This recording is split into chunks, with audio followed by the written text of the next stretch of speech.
I may wear the hat and look like the cowboy, but she actually does all the work every day on the farm. Is that correct? Yeah, pretty much. I'm just the hired talent. We have both been to Greg Judy's grazing school, and it's awesome.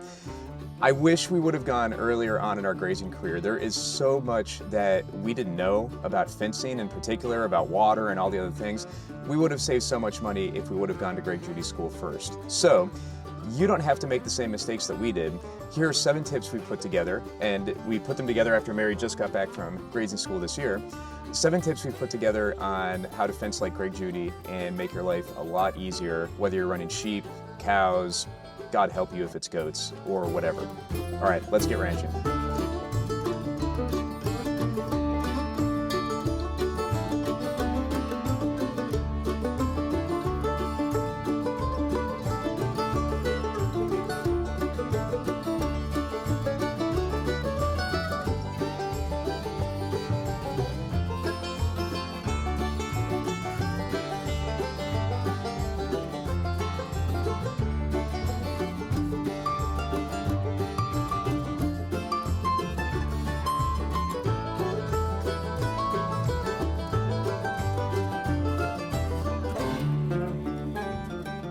Tip number 1, electric netting has its place. I made it tip number 1 because we started with electric netting. That's what we used when we first got sheep on the farm. They were our first grazing livestock, but we really think that you should move on from electric netting. We've got a bunch of it still, and it still has its uses, but electric netting, I think, is the place that you can start. You really want to move on to reels, which is the much better way to do fencing, especially if you have grazing animals. And it'll just be more time efficient and more cost efficient in the future. 2 problems. 1, when the grass gets tall, you've got a ton of conductors that are going to hit that wet grass. And man, oh man, even if you have a hot fence charger, eventually, if you put out enough electronetting, you are going to grind out your fence charger, and you're just not going to have any voltage. Problem number 2 is that the electronet comes in fixed lengths. You start to have to make weird shapes with your electronet to make it work. We were spending so much time looping it back on itself, going back and forth, getting it into weird shapes like this to make it work. And on top of that, we'd have to go through with a string trimmer first and trim the grass down so we had some amount of voltage in our fence. It was a real big pain in the butt. Tip 2 is reeling up fence without pulling posts. One of my main jobs is setting and picking up fence. And I picked up the best tip at Greg Judy's school. When I started doing this, I figured the handle stays. You put a good knot, it stays forever. When you're pulling up fence and reeling it in over a really long section, it gets tangled on everything. By using a slip knot, it goes much faster. Let me show you. Ideally, with lineman's pliers in your toolbox, on your belt, you're ready to go. Out of the sheath, now I won't get zapped. I can use here, pull, release, and now I can reel my fence as far as I want without it getting stuck. I totally forgot. You also need to hook it back up when you're done. Let me show you. With my fence off, I can go through the hole on the hook. I'll make a number 4 with my free end. Come through, grab, and pull tight. The cows can pull on this as much as they want. It's not coming undone until I choose my free end. I shot that like 5 times, and she just comes by and is like, hold on, let me shoot this for you. Obviously, the hired talent is not very good. One thing I did want to point out, I have an affiliate link for this on Amazon. It helps the channel, we earn a little bit of commission, but I suffer from farm Batman belt syndrome. I've got a lot of stuff, on my belt. A lot of personal protective tools, radios, multi-tool, that type of thing. This leather holster that the lineman's pliers fits in, I put one of these Night Eyes carabiners on it because I don't carry this all day long. I only carry it when I'm doing fencing. Or let's be honest, Mary only carries it when she's doing fencing. But I can just clip that on like so. Tip number 3. Animals don't want to get out unless they're hungry. Pay attention to that. When you're driving around the countryside and you see farms that have completely overgrazed themselves, they have no grass in their paddocks, those animals, they'll be sticking their head under the fences, they'll be doing all kinds of crazy stuff trying to get at the grass. Keep your animals well fed, keep them on a good rotational plan, and they're really not going to get out. Only running one wire is a huge time saver on the farm. When we first started out, before we went to grazing school, we ran 3 wires and we weed whacked under them to make sure that the fence had plenty of power on it. And oh my gosh, we spent so much time. It was drudgery setting fence. Now we just run 1 wire and the animals stay where they're supposed to go. Which leads me to tip number 4. It is not the end of the world if some of your animals get out. All right? It is, what? Hey, what? I live in constant fear that my animals are going to get out. The worst thing ever is looking out the window and there's a sheep on the wrong side of the fence. Or you get the phone call from the neighbor, is that your cow in my yard? So I thought we could talk a little bit about animals getting out of fences. If you're using good spacing on your posts, they're less likely to get out. If they're well fed and you're moving them often and they've just taken the best bite of every single plant, they're going to lay down and be lazy. So keep your animals moving, keep your fences spaced well, and this leads us to our next point. Yeah, what she said. That sounds really good. Also, sometimes, as a note, it is normal for lambs and calves to get pushed under the fence into the tall grass. That's just the mamas protecting their animals. That is okay. That's natural. The mamas are less stressed out if they know that, yeah, she says so. The mamas are less stressed out if their animals are safe. Also, if you start seeing your animals going over the fence, it might mean you need to move them. So it's just another sign that you should be moving them because they're hungry. I better go again before she comes back and steals my camera. We've established marital bliss once again. Sharing? Sharing is good. What's yours is mine? Wait, no. What's mine is yours and what's ours is... Also Anyway, mine. tip number 5 is you don't need to have water access all of the time. I have a bunch of videos on the channel about how we spent a huge amount of time, effort, money, all that stuff, putting in these amazing permanent water troughs. So you want to have water, preferably automatic permanent water. It's a beautiful thing. It makes life a lot easier than hauling, and we've covered that before.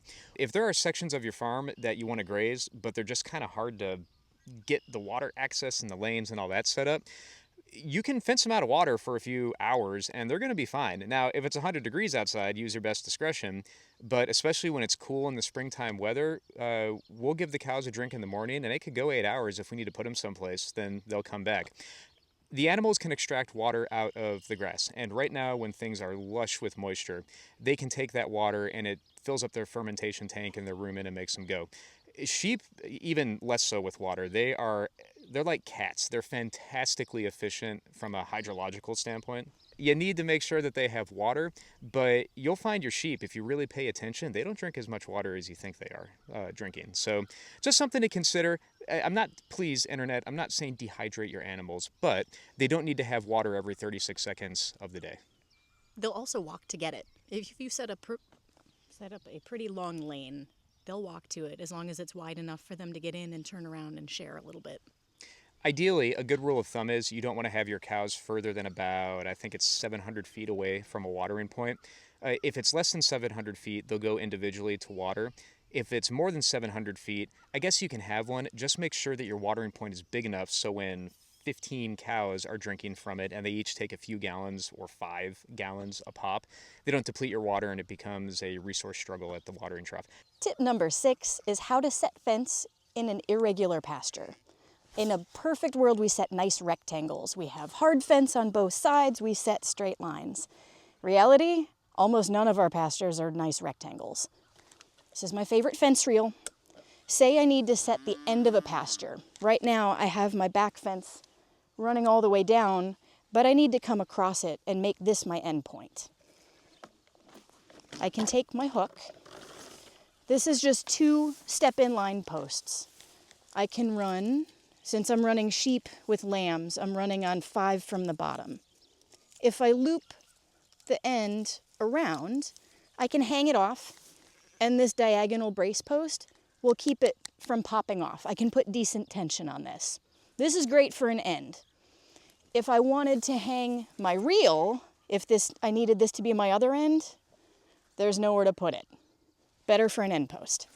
Option 2, again with my end. This one's nice. I can go right on my hook. Same deal, a couple wraps to keep some tension. Where I need to be careful is if my free end, if my wire touches the metal, I'm gonna short out. So if you're really careful, this is a great option.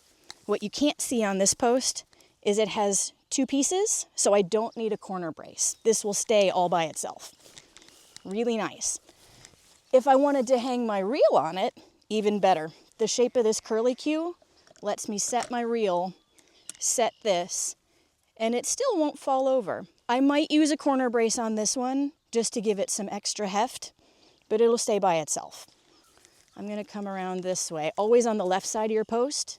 So then I hook it on using one of these, get a little extra tension, and now it'll stay and it won't pull forward. And it won't short out, it's away from the metal. Given the option, this is my favorite for both. The limitation is that you can run your top through here or through here and get 2 lines, but not 3.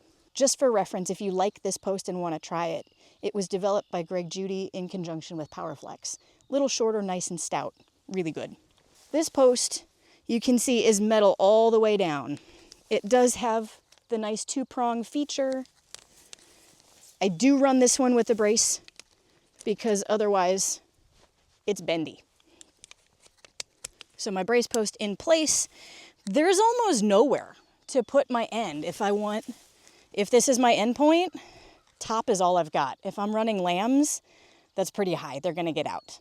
So this is not a great choice if you need multiple wires. What it does do well though, is hold my reel. So I might use this one for the reel, but again, the limitation, can you see all of my extra wire on the spool is contacting this and it's gonna short out. You may have more luck than I do, play with it, but if I'm Goldilocks today, this is my choice. Tip 7 is one of those that seems intuitive after the fact. You need to buy a lot of fence reels and a lot of fence posts, the step-in fence posts. We like the O'Briens and the PowerFlex stuff. It's good stuff. Reels, whatever works for you. We're a Gallagher reel farm. We like Gallagher reels. We use our temporary fencing for everything. It's not just the division paddocks that go inside of our permanent pastures so we can do our managed intensive grazing. It's lanes to move between pastures. It is pastures that we haven't hard fenced yet for a variety of reasons that temporarily, permanently, if that makes sense, for a couple of years, we're going to put in temporary fencing with fence reels so that we can at least use it for grazing, but we can tear it down if we need to. We can move it around if we need to accommodate the people who are leasing our land for hay. Make sure you have enough. We've got 2 herds that we run and we're grazing about 40 acres and we have approximately 12 to 13 reels, I've lost count at this point, and about 400 step-in fence posts. That's about the right number. We're still short every now and again, but we're going to put in some fence lines that'll help out with our moving and that type of thing while we're in this kind of interim stage. But anyway, if you have 5 acres, you don't need that many, but just take what you think you'll need and double it and make that your goal and you'll never be sad. There is nothing worse than needing a reel because you need to temporarily do something, keep an animal someplace, make a temporary lane to move things around, and you're fresh out of reels and you have to go tear stuff down so you can use it. It's no good. If you're interested in land development and how we develop our pastures, we have a video series on this silvopasture that I'm making down in our creek bottom, which is a multi-year project and a dream of mine to turn that into something that is beautiful. I'll link the video here so you can watch it. God bless you all. Thank you so much for watching. Please keep us in your prayers. We will keep you in our prayers and have a great evening.